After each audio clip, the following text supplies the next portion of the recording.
النور يهدي الحائرين ضياؤه وفي الحشر ظل المرسلين لواؤه تلقى من الغيب المجرد حكمة. السلام عليكم ورحمة الله وبركاته. الحمد لله رب العالمين وبه نستعين على أمور الدنيا والدين. Assalamualaikum صلى الله تعالى الكريم. أعوذ بالله من الشيطان الرجيم. بسم الله الرحمن الرحيم. وإذ تأذن ربكم لئن شكرتم لأزيدنكم. صدق الله العظيم. Yang sama-sama kita mengerti guru kita Ustaz Al-Had MBLC, yang sama-sama kita mengerti Bapak Imam Masjid dan Hadis selaku Ketua Yayasan Islam Syukriyah, segenap pengurus DKM yang sudah Syukriyah, jamaah salat subuh, para hadirin saudara sahabat, bapak-bapak, ibu-ibu yang mudah-mudahan kita semoga Allah Subhanahu. Amin ya rabbal alamin. Pagi hari ini mari bersama-sama kita memanjatkan puji serta syukur kehadiran Allah Subhanahu wa taala yang telah memberikan kepada kita limpahan rahmat, nikmat sehat walafiat, sehingga alhamdulillah di pagi hari ini kita telah dapat melaksanakan salat subuh berjamaah, dan mudah-mudahan kita bisa lanjutkan dengan mengikuti pengajian yang disampaikan oleh guru kita. Mudah-mudahan kehadiran kita senantiasa mendapat ridho dari Allah Subhanahu wa taala. Amin. Salam dan salam mari sama-sama kita sampaikan kepada junjungan kita Nabi Muhammad sallallahu alaihi wasallam. Mudah-mudahan kita senantiasa istiqomah melaksanakan ajaran beliau dalam kehidupan kita. Jamaah sekalian, sama-sama kita buka kembali pengajian kita dengan bersama-sama membaca surat Al-Fatihah. Kita mohon kepada Allah kita dimudahkan dalam belajar di pagi hari ini. Amin. Dan dimudahkan juga dalam mengamalkan apa yang kita pelajari. Ala hadirin ya rabbul alamin. Al-Fatihah. A'udzubillahi minasyaitonir rajim. Bismillahirrahmanirrahim. Alhamdulillahirabbil alamin arrahmanir rahim. Iyyaka na'budu wa iyyaka nasta'in.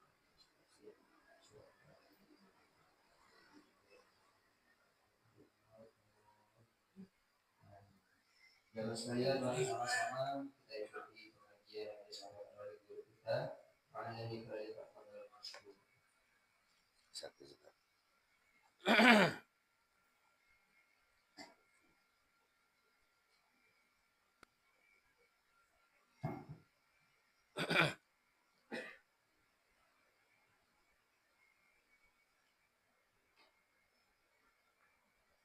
Assalamualaikum warahmatullahi wabarakatuh. Ila hadratin Nabi Mustafa wa Rasulih Mujtaba wa Habibih Muqtada Sayyidina Muhammadin sallallahu alaihi wasallam wa ala alihi wa jami' mu'allimina wa masyayikhina wa asatidatina wa khususan mu'allim hadzal kitab nafa'ana Allah ta'ala fi 'ulumi fid-darain. ثم الفاتحة خصوصا مؤسس هذه المعاهد يشتق بالشكر من هذه الجماعة إن الله تبشر بالمغفرة ورحمة شيء ولله لهم الفاتحة. أعوذ بالله من الشيطان الرجيم. بسم الله الرحمن الرحيم. الحمد لله رب العالمين الرحمن الرحيم مالك يوم الدين إياك نعبد وإياك نستعين اهدنا الصراط المستقيم صراط الذين أنعمت عليهم غير المغضوب عليهم ولا الضالين.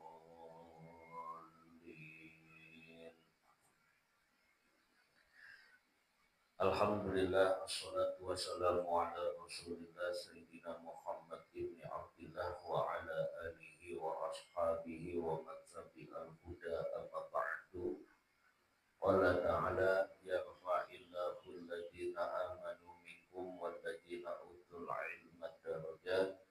Wa qala an-nabi sallallahu alaihi wasallam talabul ilmi faridatun ala kulli muslimin wal muslimat sunnatay kama qala Rasulullah sallallahu alaihi wasallam.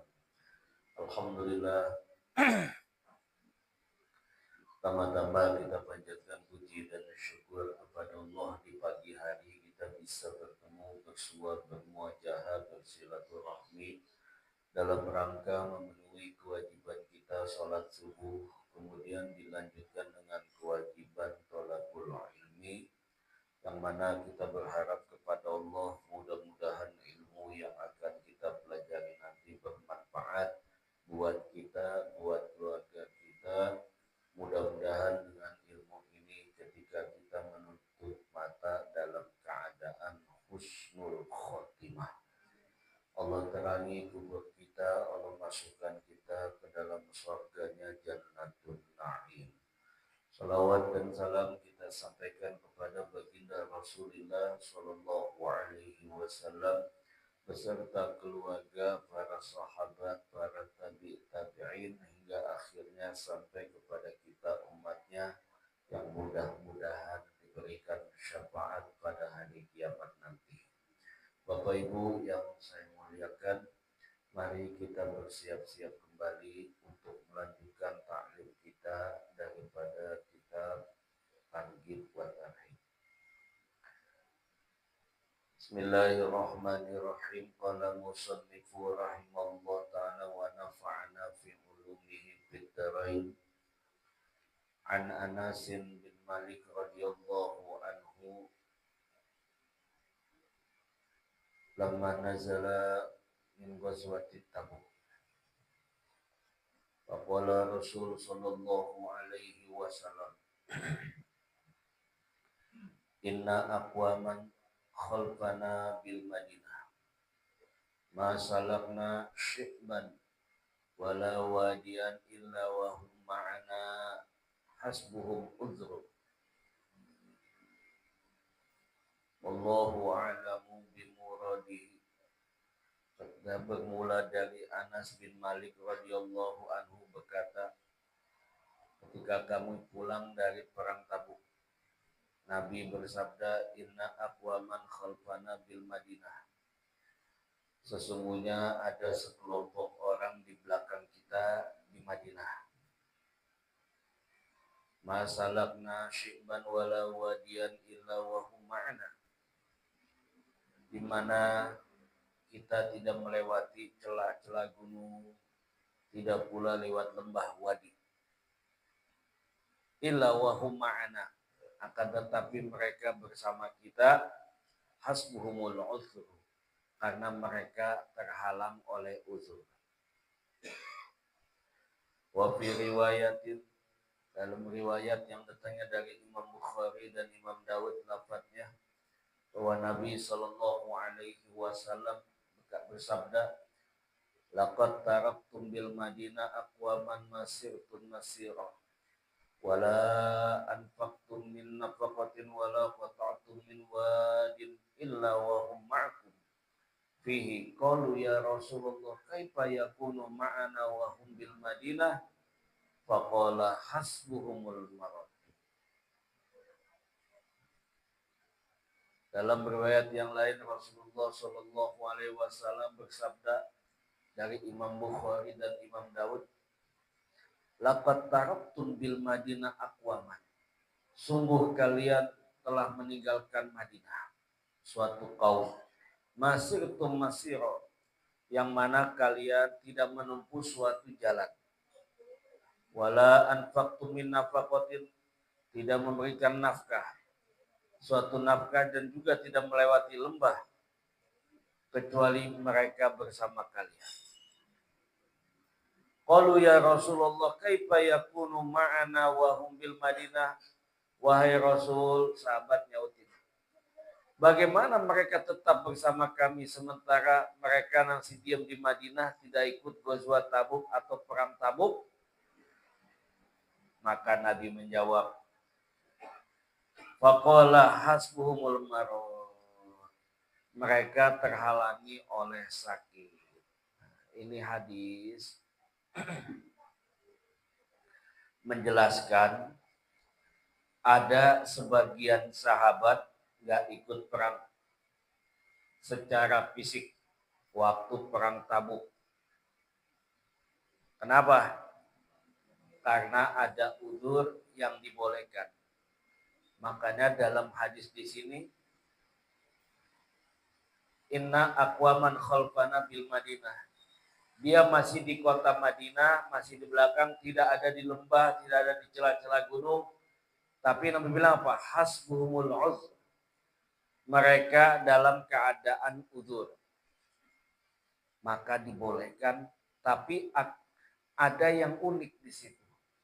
Mereka tetap mendapatkan pahala ikut jihad. Nah, ini hebatnya niat. Niatul mar'i aula min amalihi.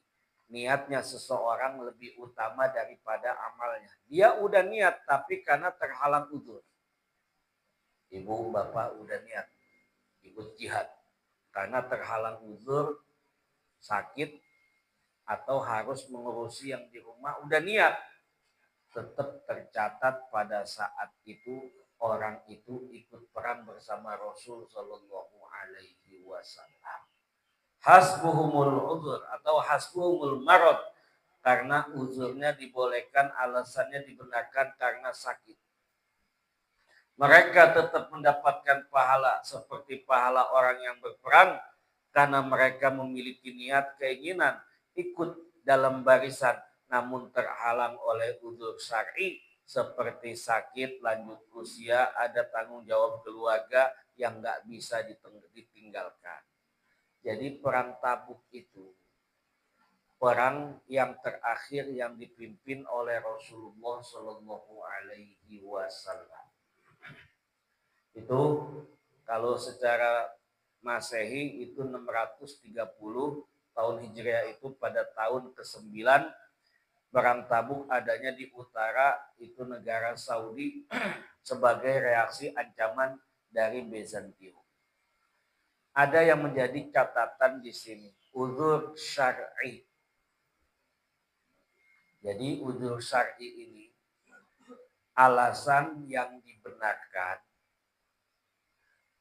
untuk tidak melakukan suatu kewajiban. Contoh, kewajiban berperang, kalau sudah usia lanjut, sudah tidak berkewajiban lagi, namun dia masih punya niat.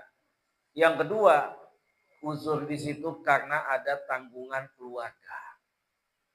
Sebab pernah dalam salah satu riwayat ada seorang pemuda ngadu ke Rasulullah.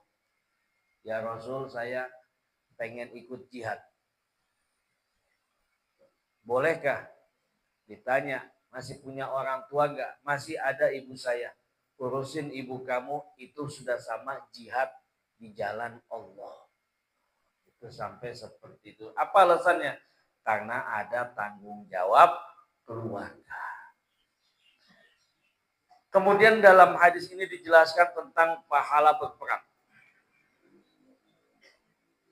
Bahwa orang yang tertahan karena uzur syar'i, dia udah niat pengen ikut jihad, tapi karena ketika akan berangkat dia terhalang oleh uzur, orang ini tetap memiliki pahala seperti orang yang benar-benar ikut berperang.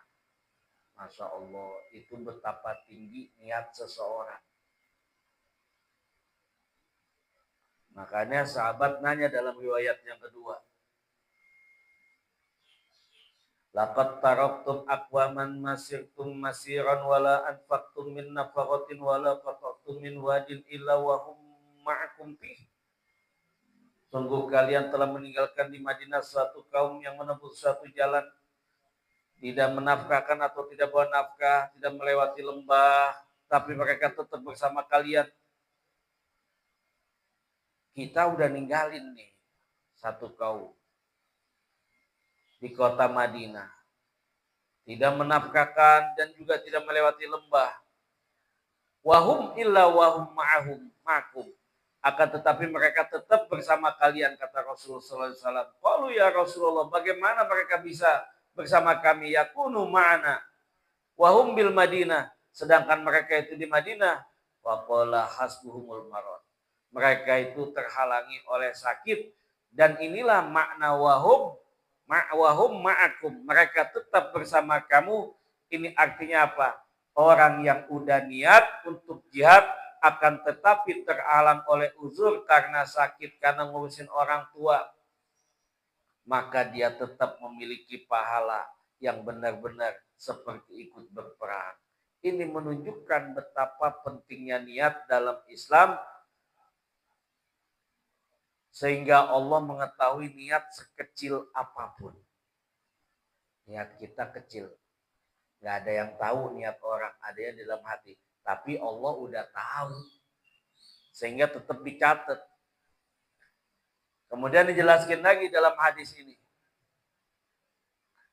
Masalah karena syi'ban. Wa tarakna aqwaman masirtum. Mereka tidak melewati celah-celah gunung. Ini maksudnya apa? Ini mengacu pada kondisi medan perang yang sulit. Jadi perang Tabuk itu perjalanan yang paling jauh. Itu perjalanan kurang lebih 600 kilo ada yang mengatakan. Dan di musim panas. Kendaraannya juga nggak begitu lengkap para Rasul dan para sahabat. Jadi kondisi yang sulit, akhirnya ada yang nggak melewati celah-celah gunung. Harus dilewati jalan seperti biasa. Menuju Tabuk untuk sampai ke medan perang. Tapi mereka itu tetap mendapat pahala. Jadi hadis di sini, lubbul hadis atau inti hadis di sini, Allah itu menghargai niat baik seorang muslim. Untuk melakukan kebaikan, meskipun udah niat tadi malam pengen sholat tahajud misalnya, udah getap, saya pengen tahajud nanti malam. Tahu-tahu bangunnya kesiangan. Tetap dicatat kebaikan itu. Kenapa? Udah niat. Karena niat itu lebih utama daripada amal. Udah ada dalamnya, setitik atau besar. Karena Allah pengen bangun malam. Tapi karena terhalangi. Tahu-tahu tadi malam ada yang uzur, ada yang datang haid. Tahu-tahu tadi malam ada yang sakit, ada yang buang-buang air, airnya ketiduran, lemes. Nah itu tetap dicatat kebaikan seperti itu. Jadi dalam perang Tabuk ini, perang keimanan buat umat Islam. Kenapa? Karena orang yang memiliki uzur pun, mereka tidak ikut perang, tapi udah punya niat, tetap niatnya itu dihargai oleh Allah Subhanahu wa Ta'ala, tetap dicatat. Wahum ma'akum fihi, mereka tetap bersama kamu. Kenapa? Walaupun mereka di Madinah, karena mereka sedang uzur. Bismillahirrahmanirrahim. Qala musannifu rahimallahu ta'ala wa nafa'ana fi ulumihi fid dharain. An Abi Hurairah radhiyallahu anhu qala qala Rasulullah sallallahu alaihi wasallam innama yub'atsun nas ala niyatihim. Wa Imam Ibnu Majah fi sunanihi. Wallahu a'lamu bi muradihi. Sesungguhnya manusia nanti akan dibangkitkan sesuai dengan niat-niat mereka. Wa fi riwayatin an Jabir radhiyallahu anhu. Sabda Rasulullah sallallahu alaihi wasallam, innama yuhsyarun nas ala niyatihim. Dalam riwayat Imam Jabir itu pakai kalimat innama yuhsyaru. Yub'asu sama yuhsyaru. Yuhsyaru itu dikumpulkan. Kalau yub'asu dibangkitkan. Innama yuhsyarun nas, sesungguhnya manusia akan dikumpulkan atau dikumpulkan di suatu padang atas niat-niat mereka. Imam Ibnu Majah fi sunani. Masih dua riwayat yang sama riwayatnya. Ibnu Majah juga, cuma orangnya beda, Abu Hurairah dan sama sahabat Jabir radhiyallahu anhu. Jadi dalam hadis ini, setiap amal perbuatan, termasuk niat, itu akan dipertanggungjawabkan di akhirat. Artinya apa? Niat yang kita niatkan di dalam hati, itu tetap akan ditulis, dicatat, atau sebab ditulis akan mendatangkan pahala. Dan niat yang buruk pun tidak akan berdampak, kecuali niat yang buruk. Makanya dalam kitab Al-Wafi itu Syarah Arba'in dengan Dr. Mustafa Bago itu disebutkan, Imam Nawawi itu menjelaskan seorang yang berniat buruk. Umpama saya mau ke masjid karena sendal saya udah putus. Nanti sampai masjid ambil sendal yang bagusan. Contoh itu contoh. Tahu-tahu besoknya mau ke masjid. Hujan gede. Nggak jadi ke masjid. Nggak jadi kecatat itu niat jeleknya. Kenapa? Karena terhalang suatu sebab. Akhirnya apa? Ternyata setelah hujan itu berubah dia. Ada rezeki. Mendingan beli sendal aja lah. Itu niat buruknya hapus. Tapi kalau niat baik yang tadi malam, tadi mau ke masjid, tahu-tahu hujan atau sakit, itu tetap dicatat kebaikannya. Makanya ada salah satu riwayat menyebutkan, seorang yang udah tua, udah udur misalnya, dulunya ke masjidnya rajin, qiyamnya rajin, setelah tua tidak kuat seperti masa muda dulu, itu kebaikannya tetap dicatat sama di saat muda itu. Karena kenapa? Semampunya itu. Jadi Islam itu nggak dipaksakan. Niat aja udah mendapat penghargaan oleh Allah Subhanahu wa Ta'ala. Makanya pernah tuh dulu ada, saya sebutkan, ada 2 orang pemuda dari kalangan Bani Israel. Yang satu imah kakaknya atau imah adenya, yang satu adenya ibadahnya rajin. Yang satu kakaknya ini tukang mabuk. Suatu ketika hidayah Allah sampai sama kakaknya ini yang suka mabuk. Ngapain kamu mabuk? Dia berenung atau berkontemplasi. Ngapain kamu mabuk udah masa tua? Lihat adikmu yang muda ibadahnya tekun. Adiknya digoda juga sama iblis. Sekali-sekali jangan ibadah lah, coba mabuk, minum minuman keras sedikit mah nggak apa-apa, masih banyak pahala. Kan iblis kayak begitu. Kalau melakukan implementasi, kalau nyari kitab kayak gitu adanya di kitab Talbisul Iblis. Akhirnya apa? Abangnya ini pengen turun, nemuin adiknya pengen ngaji, pengen ikut belajar. Si adeknya pengen nemuin abangnya. Abangnya sambil bawa Quran. Bawa mushaf, bukan Quran itu. Suhuf. Ketika itu apa? Abangnya dari tangga jatuh. Meninggal dunia. Adiknya sambil bawa minuman. Pengen ngajakin minum sama abangnya. Niat buruk itu. Niat baik abangnya dicatat. Kenapa? Ingin kembali kepada kebaikan. Sementara niat adiknya karena ketiban sama abangnya mati juga. Nggak dicatat kebaikan itu karena keburukannya. Karena belum sempat minum pada saat itu.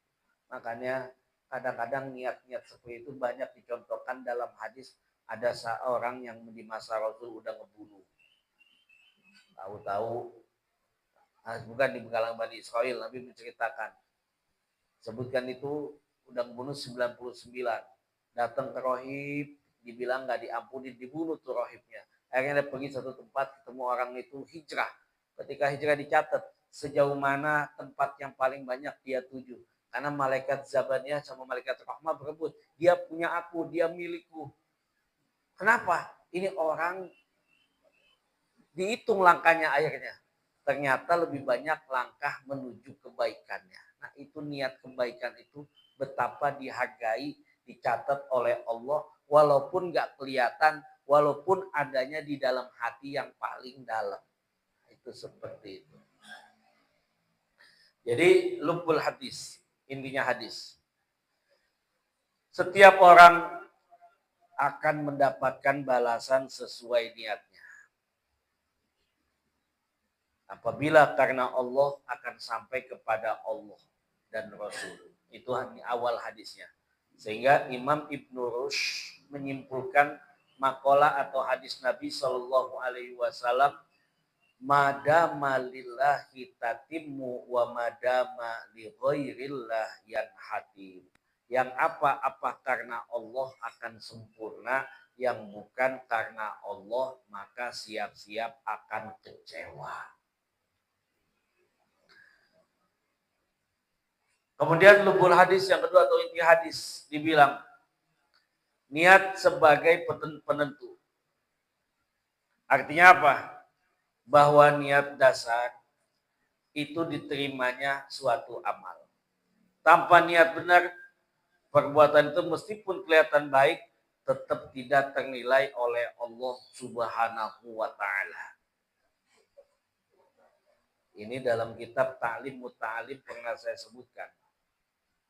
Kamin amalin yatasawwaru bi a'mali surati dunya fayasiru bi a'malil akhirah wa kamin amalin yatasawwaru bi suratil akhirah fayasiru bi amali dunya bi husnid niyat. Berapa banyak orang kelihatannya mengerjakan amalan akhirat, tapi niatnya nggak baik, cuma dicatat kebaikan dunia doang. Kelihatannya ke masjid paling depan, katanya dicatat cuma kebaikan dunia, ternyata di situ ada kepentingan. Wa kamin amalin yatasawwaru bi amali suratid dunya fayasiru bi amalil akhirah bi husnil niyat. Berapa banyak orang kelihatannya mengerjakan amalan dunia, petani, pegawai, nyari nafkah buat anaknya. Karena niatnya ibadah, dicatat di sisi Allah nilai pahala. Itu niat. Kemudian dalam hadis ini sesuai dengan niatnya ikhlas dan balasan. Artinya apa? Niat ikhlas karena Allah itu akan mendatangkan pahala yang besar di akhirat. Sebaliknya, ketika dia mencari keuntungan dunia, maka dia akan terhalangi pahala amal tersebut. Jadi pentingnya kita memperbaiki niat dan mengajarkan senantiasa dari niat itu sampai ke tingkatan berikutnya, keikhlasan dalam ibadah. Jadi kalau udah ikhlas itu, dalam sebuah hadis qudsi alladzi makna sirun baini wa baina abdi. Cukuplah rahasia antara kita dengan Allah. Jadi nggak usah kita ceritakan lagi. Biar itu rahasia kita dengan Allah. Bahwa niat yang baik tidak menjamin hasil yang baik juga jika tidak diiringi atau disertai dengan amal soleh. Bismillahirrahmanirrahim. Qala musannifu rahimallahu ta'ala wa nafa'ana fi ulumi fid dharaini.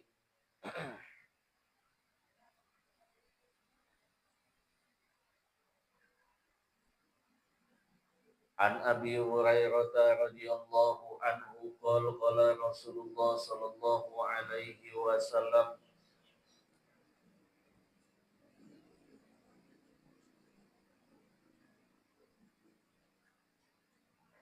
Innallaha la yanzuru ila ajsamikum wala ila suwarikum walakin yanzuru ila qulubikum wa asyara bi asbi bi usbu'ihi ila sadri. Wallahu a'lamu bi muradihi. Bermula dari Abu Hurairah radhiyallahu anhu. Bersabda Nabi sallallahu alaihi wasallam dengan harfut taukid. Sesungguhnya innallaha la yanzuru ila ajsamikum. Allah tidak melihat kepada jasmani atau fisik kalian. Wala ila suwarikum, juga tidak melihat rupa kalian. Walakin yanzuru ila qulubikum, akan tetapi yang Allah lihat adalah hati kamu.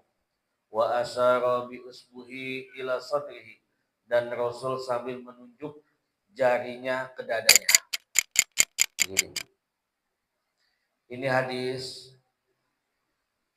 bahwa Allah tidak menilai manusia dari penampilan fisik atau kekayaan, akan tetapi dari hati dan amal perbuatan.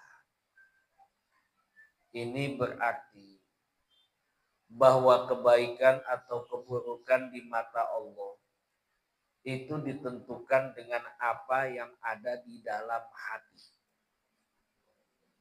Kelihatannya pakaiannya pakaian kiai, pakaiannya pakai kain mulu,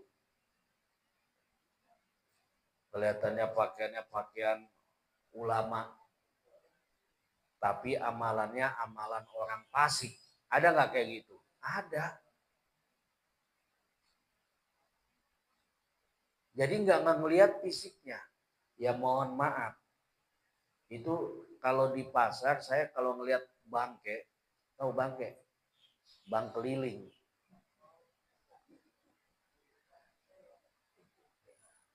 Itu bangke, bang keliling.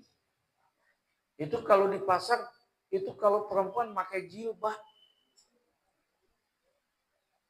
Kan terkecoh. Kadang ada yang panjang kayak sari, udah kayak ustazah beneran. Nggak taunya bawa buku. Kirain mah bukunya buku catatan kholaso atau rangkuman pelajaran. Buku tagihan. Bangke. Itu kelihatannya pakaian apa namanya? Dia menggunakan pakaian. Bahkan saya pernah sahabat saya, dia itu sholat di Tanah Abang, jamaah saya, bukan sahabat. Dia sholat di Tanah Abang, perempuan.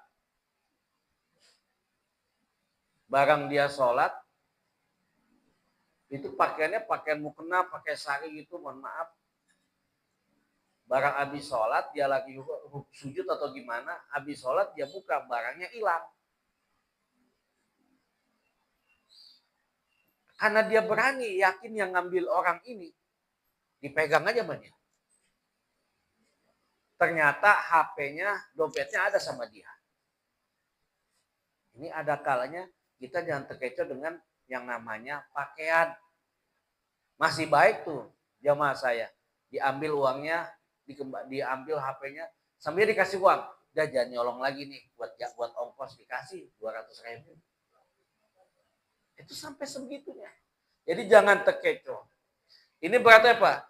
Kebaikan, keburukan di mata Allah ditentukan apa yang ada di dalam hati, bukan penampilan di luar atau status sosial. Di zaman Rasul dicontohkan.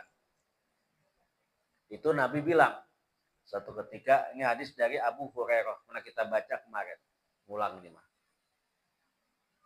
Nabi bilang ke Bilal, dari Abu Hurairah, Nabi bilang ke Bilal, Bilal, sampaiin sama orang-orang. Ada orang yang berani di medan jihad. Kata Rasul, Bilal, sampaiin sama orang-orang.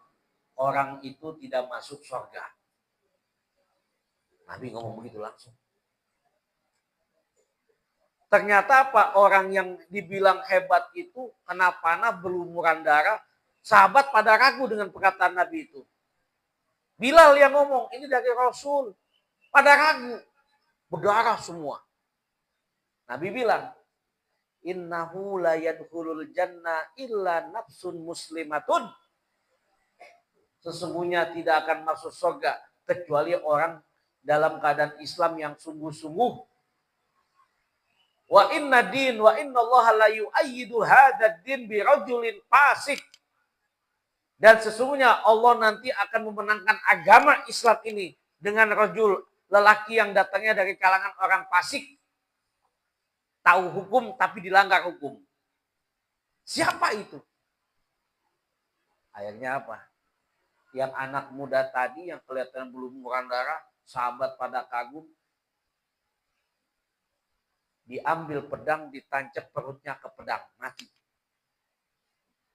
Baru sahabat yakin, ternyata yang dibilang Rasul benar. Nah ini, jadi kadang-kadang orang yang kelihatannya semangat jihad atau begini, ternyata belum tentu niat hatinya untuk apa. Itu sekelas jihad, apalagi amalan yang lain. Ini hadis ini penjelasan secara detail, la yang duru ila jasamikum ila wala ila suarikum. Allah nggak ngelihat jasmani. Artinya apa? Allah nggak menilai seseorang berdasarkan bentuk tubuh, wajah, atau kulit fisik yang lainnya. Juga Allah nggak melihat harta, kekayaan, atau kemiskinan, atau status sosial. Itu bukan penentu seseorang. Sebab mohon maaf, kadang-kadang kelihatannya dermawan, seperti pejuang, penolong, tahu-tahu habis ngebantu nyekek dia. Ada kepentingan. Kan itu layang duruila aswarium wala asamikum. Fisiknya, gambarnya nggak dilihat.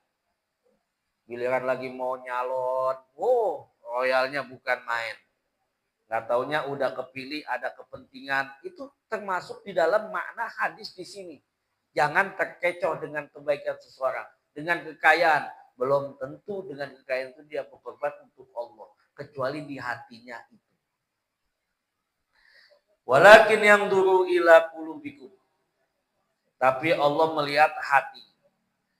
Allah melihat hati manusia, yaitu maksudnya apa? Niat dan keikhlasan, ketakwaan, kebaikan yang di dalamnya. Kemudian hati yang bersih penuh dengan ketakwaan. Kemudian antara hati dan amal ini menekankan bahwa amal perbuatan didasari dengan niat yang tulus. Makanya kita dalam hadis kemarin, innamal a'malu biniat. Niat dulu baru mengerjakan suatu amal, benahi niat baru dikerjakan suatu amal. Itu pentingnya, walakin yang dulu ila qulubikum. Bismillahirrahmanirrahim. Qala musannifu rahimallahu ta'ala wa nafa'ana fi ulumihi fid dharaini. An Abi Kabsyah al-Ammari radhiyallahu anhu. Sami'tu Rasulullah sallallahu alaihi wasallam yaqul salasatun uqsimu alaihinna wa uhaddithukum hadisan fahfaduhu. Qala ma naqasa malun abdin min shadaqatin wala zulima abdun madlamatun sabara alaiha illa zadallahu izzan wala fataha abdun baba mas'alatin illa fatahallahu alaihi babal faqr au kalimatan nahwaha wa uhaddithukum hadithan wa yasilu fihi rahmatun wa ya'lamu lillahi fi haqqan fahada bi abdalil manazili wa abdun razaqahullahu ilman wa lam yarzuquhu malan fahuwa sadiqun niyat yaqulu law anna li malan la'amiltu bi'amalin fulanin fahuwa biniyatihi fajruhuma sawa'un wa abdun razaqahullahu malan wa lam yarzuquhu ilman yakhbitu min malihi bi ghairi ilmin wa la yattaqi fihi rabbahu wa la yasilu fihi rahmah wa la ya'lamu Allahu fihi haqqan fahada bi akhbati manazil wa abdun lam yarzuquhu Allahu malan wa la ilman fa huwa yaqulu law anna li malan la amiltu fihi ya bi amalin fulan fa huwa biniyatihi fawizuhuma sawaun. Rawu Imam Muslim fi sahihi wa Tirmidzi Imam At-Tirmizi wa Ahmad fi sunanihi wa musnadihi. Wallahu a'lamu bi muradihi. bermula dari Abu Kabsha Al-Anmari radhiyallahu anhu mendengar dari Nabi sallallahu alaihi wasallam hadis. Sami'tu Rasulullah sallallahu yaqul salasatun uqsimu alaihinna. 3 perkara yang mana aku bersumpah. Jadi Nabi bersumpah atas 3 perkara. Atasnya. Dan aku menyampaikan hadis ini. Hadis hukum hadisan. Aku sampaikan hadis ini. Fahfadhu. Maka jaga. Maka apal. Jadi artinya jaga di sini. Hati-hati berpeganglah. Apa kata Nabi? Dalam hadis ini. Mana koso malun abdin min sodakoh. Tidak akan kurang harta seorang hamba yang sedekah. Kemudian kata Nabi, wala zulima abdun mazlamatun, dan seorang hamba yang dizolimi dengan satu kezaliman, fasabaro, maka dia sabar,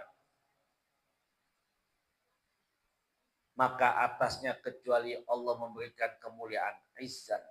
Dan tidaklah seorang membuka pintu minta-minta masalah. Jadi babul masalah, pintu minta-minta atau ngemis. Illa, kecuali orang itu fatahallahu alaihi babul faqrin. Maka ketika orang itu memulai untuk minta-minta, Allah akan membuka baginya pintu kemiskinan. Bukan ngemis. Itu walaupun kaya tetap dibilang fakir. Dalam hadis ini fakir, kemiskinan. Miskin terus dia. Au nahwaha, atau senadanya. Dan aku sampaikan sebuah hadis kepada engkau sekalian. Fahfazu, maka jagalah. Yang pertama, seorang hamba yang dikaruniai ilmu. Dikaruniai harta dan ilmu. Kemudian dia bertakwa kepada Allah. Dan menjalin hubungan rahimnya kepadanya dan juga mengetahui hak-hak Allah atasnya. Ini hamba dengan kedudukan terbaik. Jadi seorang yang punya harta tapi hubungannya dengan Allah itu baik. Yang kedua, seorang hamba yang dikasih ilmu. Tadi ilmu dan harta. Seorang hamba yang dikasih ilmu namun tidak dikaruniai harta. Punya ilmu tapi nggak punya harta. Tapi punya niat benar. Kata dia, seandainya aku mempunyai harta, aku akan melakukan apa yang dilakukan si fulan. Maka dia mendapatkan pahala. Nih contoh, Bapak Ibu melihat ada orang kaya. Bahkan dalam sebuah hadis dikatakan, la hasada illa fitnaini nataini. Tidak kita katakan hasad dalam 2 perkara. Rajulun atahullahu ilman fa'allamahu. Seorang yang dikasih ilmu mau ngajarin karena Allah. Wa rajulun atahullahu malan fasaddaqahu. Seorang yang dikasih rezeki harta, dianugerahkan harta, dia suka sedekah. Itu boleh kita ngiri. Suatu ketika kita ngelihat orang kayak begitu. Ada orang ahli sedekah atau ngelihat orang alim.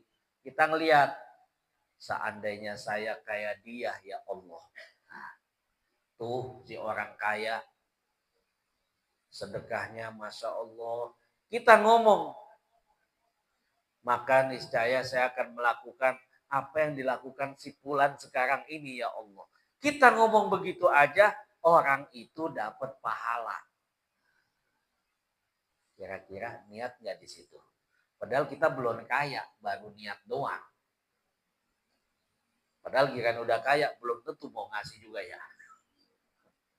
Nah kadang-kadang kalau susah mah ngomong enak. Bila udah dikasih, ujiannya berat. Gue susah-susah nyari, dipinta. Kadang-kadang begitu. Itu rahman Allah di situ. Baru kita ngomong aja, udah dicatat. Apabila saya kayak si fulan ya Allah kaya segitu. Saya pengen kayak dia ya Allah. Udah dicatat sama Allah kebaikan itu. Atau ngelihat orang yang menyampaikan ilmu. Itu sama. Dengan niatnya, maka kedua-duanya sama. Dicatat pahala kita, dihargain nilai kita. Kemudian yang ketiga, ada seorang hamba dikaruniai harta dan tidak dikaruniai ilmu. Namun dia tidak ngaco. Hartanya itu tidak dia belanjakan pada kebatilan. Dalam harta ini itu tanpa ilmu. Punya harta tapi nggak punya ilmu. Dan dia tidak bertakwa. Dan tidak menjalinkan hubungan dengan Allah. Dan tidak mengetahui hak Allah. Ini hamba kedudukan yang paling jelek. Ada lagi yang keempat, seorang hamba dikasih harta dan ilmu oleh Allah. Kemudian berkata, seandainya aku punya harta, maka aku melakukan seperti yang melakukan si Fulan. Orang yang punya harta, tapi hartanya itu dipakai buat maksiat. Terus dia ngomong, kalau saya punya harta kayak dia, saya pengen kayak dia juga. Orangnya lagi maksiat. Itu dicatat niatnya itu, tapi nggak mendapatkan dosa. Kan kadang-kadang orang suka kagum.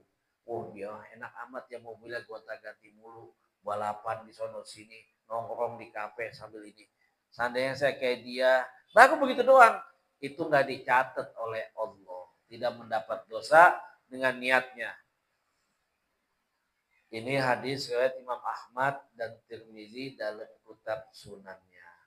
Adapun untuk syaratnya insya Allah di minggu depan. Karena ini saya kupas dulu separuh-separuh. Kupas separuh-separuh ya.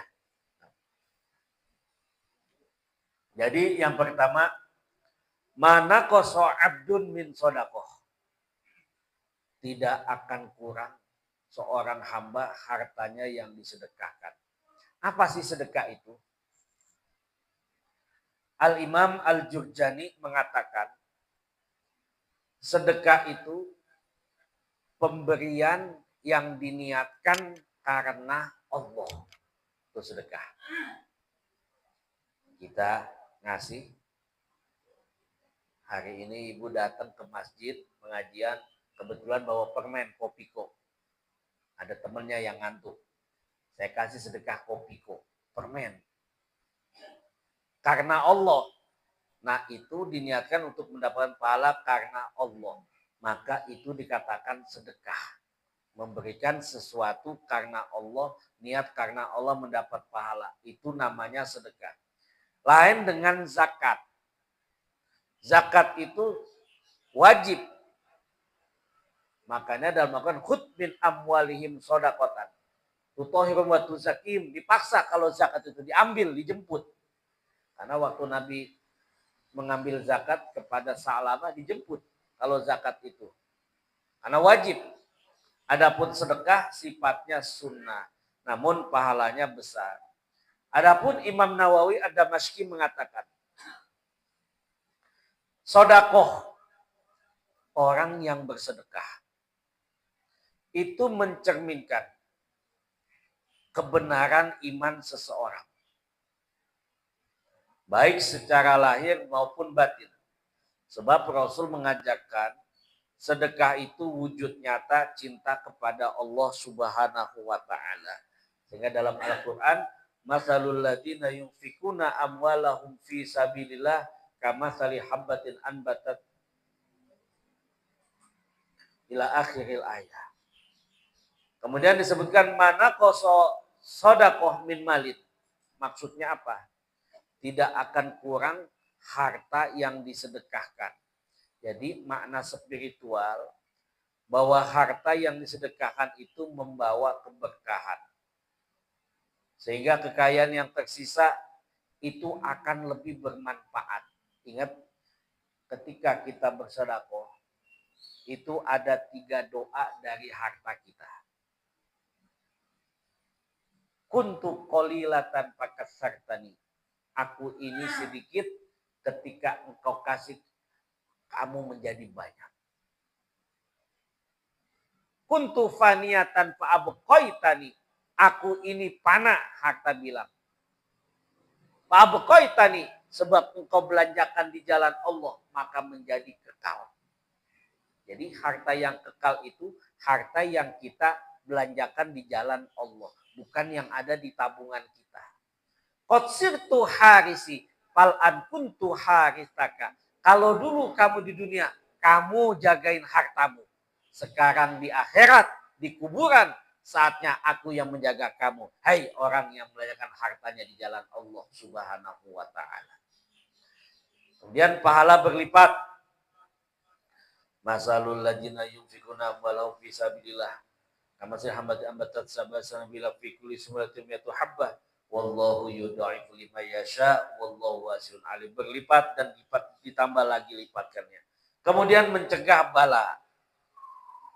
Inna shadaqatal mar'i tadfa'u maitata su'i ay as-shadaqatu tadfa'ul bala. Sedekah dapat mencegah bala dan mara bahaya. Dan harta yang kita sampaikan itu mungkin ada hak orang lain di dalamnya, sehingga membersihkan pelakunya dari sifat kikir, sifat bakhil, dan sifat cinta kepada dunia. Jadi hakikatnya yang kita kasih itu kembali kepada diri kita nanti di hari kiamat, di hari pembalasan. Itu adapun fadilah sedekah itu membuka pintu rezeki kita. Wallahu ya'idukum maghfiratan minhu wa fadla wallahu wasi'un alim. Allah akan memberikan maghfirah dan kelebihan dari harta yang kita jalankan. Yang terakhir, fadilah daripada menyampaikan atau menyederhanakan harta itu Nabi bilang, dawu mardokum bisodakotin. Obatin sakit kamu itu dengan sodako. Ini kalau kita kupas lagi banyak. Yang sakit hatinya sedekahnya kepada siapa, yang sakit badannya sedekahnya seperti apa, itu ada. Kalau hati kita yang sakit ini, seperti apa hati kita yang sakit ini? Keras hati, itu sedekahlah ke anak yatim. Talina kolbaka, hati kamu menjadi lembut. Kalau badan kita yang sakit, bisa jadi kita jangan cuma berobat secara medis, cobalah berobat secara dengan sodako. Itu seperti itu. Wallahu a'lamu bimuradi. Saya alhamdulillah pagi hari ini kita sedang mempelajari beberapa hadis yang hampir 4 atau 5 hadis. Untuk hadis yang terakhir masih akan berlanjut penjelasannya di pekan yang akan datang. Mudah-mudahan Allah memberikan kepada kita kesehatan dan kesempatan. Amin ya rabbal alamin. Mari sama-sama kita akhiri dengan doa yang kembali akan disampaikan. Apa? Al-Fatihah. A'udzubillahi minasyaitonir rajim. Bismillahirrahmanirrahim. Alhamdulillahirabbil alamin arrahmanir rahim maliki yaumiddin iyyaka na'budu wa iyyaka nasta'in. Ihdinas siratal mustaqim siratal ladzina an'amta 'alaihim ghairil maghdubi 'alaihim waladdallin. Amin. Wa huwa ya karim ya dzul jalali wal ikram. Alhamdulillahirabbil alamin. Allahumma shalli ala sayyidina Muhammad. Allahumma ighfir lana dzunubana wa liwalidina warhamhum kama rabbawna shighara. Wa li jami'il muslimin wal muslimat wal mu'minin wal mu'minat al ahya'i minhum wal amwat. Wa li mu'allimina wa li masyayikhina wa li asatidatina wa liman usana bidu'a. Khususan muassis hadil ma'ahid yang cepat bersyukur min hadi jamaah. Allahumma ighfir lahu warhamhu wa'afihi wa'fanhu waj'al jannatan maswahu waj'al qabrahu rawdatan min riyadil jannah. Na'udzubika min ilmin la yanfa wa min nafsin la tashba wa min qalbin la takhsha wa min da'watin la yustajab laha. Rabbana atina fid dunya hasanah wa fil akhirati hasanah wa qina adzabannar. Sallallahu ala sayyidina Muhammadin wa ala alihi wa sahbihi wa sallam. Bifadli subhana rabbika rabbil izzati amma yasifun. Salamun ala mursalin walhamdulillahi rabbil alamin. Usikum wa nafsi bitaqwallah wallahu a'lamu bimuradihi.